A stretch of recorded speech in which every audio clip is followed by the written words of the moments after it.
Hey guys, welcome back to today's video. Today is Saturday, May 23rd, 2020, and today we're going to be looking at the Quinnipiac University poll from 2016 and compare it to the 2020 poll they just recently released. I don't know if it's pronounced Quinnipiac. I'm pretty sure that's how it's pronounced. At least that's how I've heard it on the mainstream media, but I have seen some people who say they attend the university or did attend the university and that I'm pronouncing it wrong. So if I'm incorrect, I guess just tell me in the comment section. But this poll is pretty much one that I wanted to cover. I did want to cover the Fox News poll, but for some reason I couldn't find it on the Real Clear Politics page, and it wouldn't link me to the PDF. And it was just around the same contrast. There was an increase amongst Democratic support for Joe Biden versus Hillary Clinton. But the difference was that in the Fox News poll, taken exactly a year ago, it showed Trump ahead, and then the Fox News poll recently shows Biden ahead. But both of these had the same effect, and I just want to go ahead and take a video and talk about it, because this is something that we've pretty much seen as a recurring trend. Joe Biden consistently outperforming Hillary Clinton. And again, I just recently made a video talking about how the Democrats can win the election by just outperforming a mere 1%. And yes, I understand the whole comments that Joe Biden made yesterday might end up hurting him. If you're being completely honest, even if the Trump campaign does run endless ads on it, it's not going to hurt him too much. We're talking about a base that gave 8% of the vote to Donald Trump in 2016. There's no way that those voters are going to be completely turned off by a comment such as that, because first of all, they're not Trump supporters. It would be way worse, I feel like, for the Biden campaign if we were talking about a swing electorate, but we're not. We're talking about 9 out of every 10 black voters voting for the Democratic Party in the presidential election. And also, when you look at the states that Joe Biden is improving in terms of white voters in, sure, African-American voters are crucial, but I do not think this will have a direct impact, especially if he chooses a woman of color for his vice presidential candidate. We are 5 months away from the general election. I honestly think that is not going to be one of the most pressing things that is said in this campaign season, because I can almost guarantee the Democratic Party could very much rerun a lot of the things Donald Trump said in 2016, and it probably wouldn't have any effect. The same way this wouldn't really have a big of an effect on Joe Biden.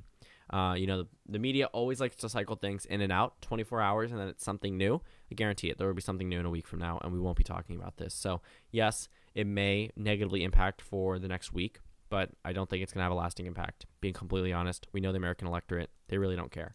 But today, again, focusing back on this, Hillary Clinton led Donald Trump a year ago. It says June 1st. It's not June 1st. This poll was conducted between May 24th and May 30th, released on June 1st for public viewing. But they did have a poll recently done by Quinnipiac as well. So I'm just going to be comparing the two. Hillary Clinton led Donald Trump by 4% 4 years ago today. And, that's just with a combination of factors. This was around the time period before the conventions, which are interesting because they moved the conventions up a little bit earlier, and now they're being pushed back, at least for the Democratic side. And, this was right after or right during the time period of the Democratic primary ending, per se. Despite Bernie Sanders technically suspending his campaign right before the convention, we pretty much already knew where this race was going. There was a little bit of hope for Bernie Sanders supporters in California the next day after this poll was released, but it really wasn't going to amount to much, and it didn't end up amounting to anything. You could see she led 53% to 39% nationwide. Joe Biden has a stronger lead than that, or at least did, before Bernie Sanders dropped out of the race. But Hillary Clinton's 4% lead, let's talk about that really quickly. Well, they added in third-party candidates, and that's pretty much where Real Clear Politics went with the general election data. They added in Jill Stein. They added in Gary Johnson, 5% and 3%. That never ended up happening. Both of the candidates got under 5%, so that was a whole funding issue as well. But it was just a topic that there were third-party candidates that were drawing away. The difference between then and now is that Joe Biden does not, turn off as many voters as Hillary Clinton did. We don't really see too much discussion about the Green Party candidate or a possible Libertarian Party candidate because people aren't as unhappy with the presidential picks. Let's look at this. So, amongst men, Donald Trump leads 51% to 35%. That's roughly, the same type of Republican-Democratic split. Compared to women, which are 54% to 30%. Republicans back Trump 86 to 4. Democrats back Clinton 90 to 6. Independent voters are 40 for Trump, 37 for Clinton. And I obviously could see why it may be weird that Hillary Clinton leads in this nationwide poll, but then again, there are more registered Democrats in the country, and also it could just be a polling issue within it itself. Let's go ahead and see. So we're not going to talk about Bernie Sanders. Let's see. So Hillary Clinton had a 57% disapproval rating and a 37% approval rating. Donald Trump had a 59% disapproval rating and a 34% approval rating. So the difference between, someone who was not in the White House and someone who is in the White House is that your approval rating actually matters. Once you have responsibility, people are a lot more careful with the way that they judge you. A lot of these Trump supporters, while voting for him, did not necessarily agree with his character. But now that he has actual responsibilities, those people that are disapproving of him disapprove of the way that he's holding out his office. It's not so much about his character anymore. There's different questions, too, being asked. Job approval ratings are generally how people view everything. That's just what they go ahead and just approve of Donald Trump and the way that he's performing in office. But approval ratings or favorability ratings before an election, if you're not the current incumbent, mean a lot less because it's very much about your character, your campaign tactics, what you've been doing on the campaign trail, not so much how you've been governing. Let's see. So they're discussing Bill Clinton. Really doesn't matter. And then this is all stuff that we will see in this poll over here. But let's go ahead and talk about the data from today. So Biden holds an 11-point lead nationwide.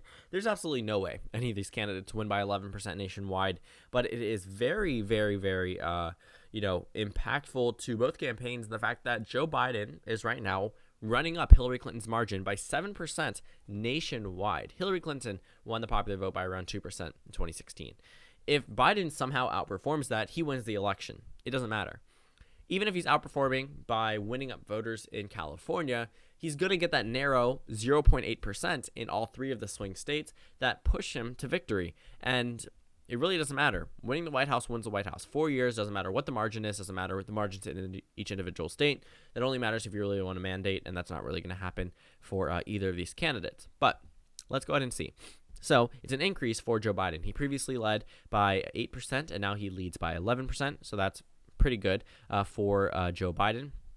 Democrats 88% to 5%, Trump 87% to 8% for the Democrats and Republicans respectively. But this is the difference. Biden wins independents compared to Donald Trump, who got 40% of the vote in this recent poll, 4 years ago poll, and 37% for Hillary Clinton.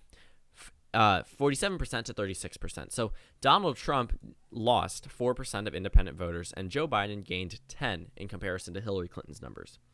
It's very unfortunate for the Trump campaign that the coronavirus pandemic happened at all. I really wish that this would never be an issue, but it is going to negatively impact him for the presidential election. Right now, 53% disapproval rating. Let's see, 42%. Where is it? 42% approval rating. I was reading this at the same time. My bad. But that is higher, sure, than 2016, but it doesn't mean much. We're talking about a man with real responsibilities compared to a campaigner, and obviously the approval ratings are going to be different. I'm not going to say this isn't good for him, that it has improved, but it doesn't mean that he's all of a sudden going to win the election just because his approval rating is better than where it was in 2016. Neither Hillary Clinton or Donald Trump had any type of responsibility. And the same thing goes for Vice President Biden. But, when we're talking about let's see if we have the approval ratings of Joe Biden. I know they just recently, here's the poll, 48% saying better handling the economy. So I'm trying to find the approval poll for Joe Biden. Let's go ahead and see. Maybe it's not on here, or maybe I'm just missing it, but whatever. But Joe Biden does have, I think, right now a 48 to 46% approval rating. Oh, here it is. So 45 to 41. So it's a little bit better. It's a net 4. Previously, a tie between 43 to 43. I'm trying to think, what was the 48 to 46 poll? It was probably that Fox News poll that I was originally going to cover. So maybe that was it. But he still has a positive approval rating. And obviously, that is not something that the okay, so they sort job approval and favorability ratings, thankfully. So President Trump has a 40% favorability rating. Joe Biden has a 45% favorability rating. So these probably should be weighed the same in terms of favorability ratings. Obviously, the job approval is just based off the way that he's handling the office. And, Biden's approval rating or disapproval rating doesn't mean much because he doesn't actually hold too much power at this point. This does matter, though. So we're going to talk about these numbers in 2016 and compare them to what we see now. So let's go ahead and see. I'm trying to see if they threw in an honesty question, rather invite to okay. So 51% to 37% say that she is more intelligent. 47 to 36% say she has a higher moral standards. But 44% to 39% of voters say Trump is more honest than Hillary Clinton. Let's compare that to now. I think that was a big issue in 2016, talking about Hillary Clinton's morality. and her credibility. So let's see. So 47% of voters say that Biden is honest. 62% say Trump is not honest. So despite Donald Trump being 62% of not honest, he's still getting around 39% of the vote nationwide based off this poll. I'm not going to sugarcoat this. This is not good for the Trump campaign. If that Biden thing hadn't happened yesterday, he would probably be on a pathway to losing pretty strongly. Biden, for some reason, is his own gaffe machine. I think that was mentioned in one of my videos back in 2017 because it's true. And that's one thing that's going to weigh down the Biden campaign. When we saw Obama's campaign in 2008 and 2012, they never really made any big mistakes. And Biden and Trump really aren't making any key mistakes. A lot of these things that would have been big mistakes in the past are just 24-hour news type things and then moving on. I think we've completely rewritten political discourse that pretty much these candidates can say and do whatever they want, and it really won't matter. I mean, we are still going to have a Trump and Biden matchup in November. Primary's over. No more choosing your nominees. That's it. And this is an election that is going to probably impact a lot more than just who's going to be in the White House. Supreme Court nominations, Senate elections, House elections, governor elections, the census year, redistricting. A lot of things are being impacted based off the results in 2020. So there's a lot more weight behind this election than 2016. And I think voters are recognizing that, especially with the COVID-19 pandemic. A lot of people, even if you're unhappy at the entire state of the country, you're going to blame it on the incumbent president. There's no way that this could be blamed on Joe Biden. He's not a public office holder right now, and he's the former vice president during a time period where this virus didn't really exist. So, obviously that's going to negatively impact President Trump. He can rebound 100%, but it's going to be difficult, and the polling numbers are reflecting it. Based off 4 years ago, he was at a better edge of winning the presidency than he is right now. And that's not a good position. Joe Biden is nearing a majority in terms of the nationwide vote. Hillary Clinton couldn't even get there.